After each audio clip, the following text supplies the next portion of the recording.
நான் வீழ்வேன் என்று நினைத்தாயோ? சொல்வது தெளிந்து சொல், செய்வது துணிந்து செய். நம்பிக்கை இருக்குமிடத்தில் வெற்றியுண்டாகும். அந்த நம்பிக்கையின் அடிப்படை இலக்கணம் விடாமுயற்சி. யாமறிந்த மொழிகளிலே தமிழ்மொழி போல் இனிதாவது எங்கும் காணோம்.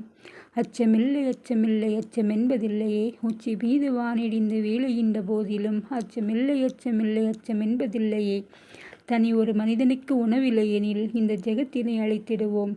ஜாதிகள் இல்லையடி பாப்பா, குலத்தாழ்ச்சி உயர்ச்சி சொல்லல் பாவம். சென்றது இனி மேலாது நீரின்று புதிதாய் பிறந்தோம் என்ற நெஞ்சில் எண்ணமதை திண்ணமுறை செய்து கொண்டு திஞ்சி விளையாடி இன்புற்றிருந்து வாழ்வீர். எண்ணிய முடிதல் வேண்டும், நல்லவே எண்ண வேண்டும். பட்டங்கள் ஆள்வதும் சட்டங்கள் செய்வதும் பாறையில் பெண்கள் நடத்து வந்தோம். எட்டும் அறிவினில் ஆணிக்கிங்கே பெண் இழைப்பில்லை காணென்று கும்மியடி. 1921ஆம் ஆண்டு பார்த்தசாரதி கோயில் யானை தாக்கப்பட்டதில் காயமடைந்தார். அதனைத் தொடர்ந்து அதே ஆண்டு செப்டம்பர் 15ஆம் நாள் உடல்நலக் குறைவால் உயிர் எய்தினார்.